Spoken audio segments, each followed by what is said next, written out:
The purpose of my project is through the collection and manipulation of plastic and waste, art forms will be developed that will visually predict what fossils, soils, and rocks will look like to geologists of the stratigraphic future, focusing on the Anthropocene. Additionally, the purpose of these art forms is to emphasize the importance of connecting art and science in regard to the impact that it could have on the general public's attitude and behavior concerning the future of our planet. I did have to do some preliminary research in order to get an idea of what direction I wanted this project to go in. So to start, the Anthropocene is the proposed name for the most recent unit of time dominated by the effects of humans on the environment. There are multiple starting points and a lot of controversy around that, and they are all differentiated by different markers in time. The current marker of interest for my project is man-made products and plastic. Research has shown that there are new rock types that could result from human behaviors. For example, plastiglomerates result from the fusing of plastics and pre-existing rocks in campfires. An artist by the name of Kelly Jezbek and other scientists went to Hawaii in 2013 to look for plastiglomerates. With what they found, Kelly Jezbek did an art show showing all of the items to create a public statement. This is something similar that I would like to do with the items that I find and create, and I hope that it has a similar effect. I also did research on the artistic aspect of the project and came across the term environmental art, where the main goal of that art is the involvement of the audience in ecological issues. Research on that topic further stressed the importance of bridging the gap between art and science to appeal to a wider audience. The art I create is intended to spark public interest and inspire the public to take action to help improve their consumption habits with the environment in mind. After I'd done a good amount of research, I went out to multiple locations to collect plastic and waste. In order to do this, I did need a few different materials. I brought my camera to document where I originally found the items in case I needed to recreate their environment. For this reason, I also brought a survey grid so I could take pictures of the item and recreate it on a grid system in case I needed to. I also brought a shovel, gloves, collection bags, waders, and a sketchbook to record any notes about what I found, the environment I was in, and the location. I have gone to 3 locations so far.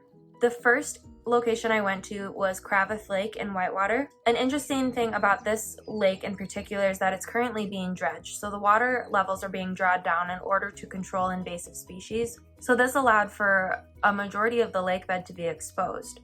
This allowed me to go out further than I normally would have been able to go had the lake not been drawn down, and I was able to find a lot of older objects that I wouldn't have been able to find otherwise. This also led to me sinking in the mud quite a few times. The second location that I went to was Traxler Park in Janesville. This location was slightly different simply because it had man-made shores. Some were rocky shores, others were sandy, so that can have an impact on how items get preserved. The most recent location I went to is Bark River Nature Preserve in Fort Atkinson. What's interesting about this location is it had a hiking trail, it was along the river, and it also had an area that was more like a marsh. So there were different ways that items could be preserved there as well, and just a different environment overall than the other locations I've been to. Once I had collected the items, I brought them back to Upham Hall and dumped them out. Next, I sorted them based on material. I cleaned the items using dish soap, water, and a toothbrush to scrub some of the dirt off. I wanted to make sure that these were as clean as I could get them because I do want to use them in the art forms that I create later on. I also recorded the items in detail, as I hope to use that data later on. After that, I was able to start brainstorming different art ideas based on the items that I found. This brainstorming for the art had to wait until I found the items, as all of the pieces that I create are going to be based on the items that I found. Looking at all of the items that I found, there were similarities throughout all the different locations. The most common items I found include plastic cups, water bottles, plastic wrappers and bags, as well as fishing equipment.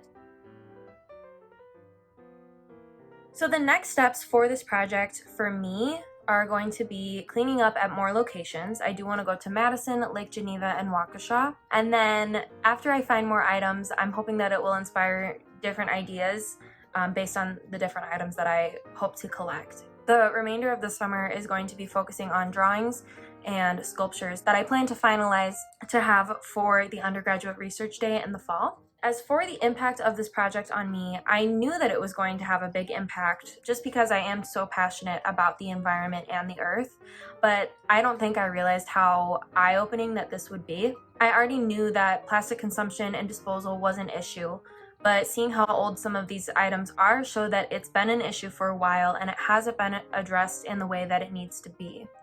All of these items that get left behind, they have a very high chance of being preserved and will most likely be the defining marker to scientists of the future. So I hope that with the art that I can create with the items that I'm finding, I can convey this to the public in a way that sparks change and inspires people to do better for the earth.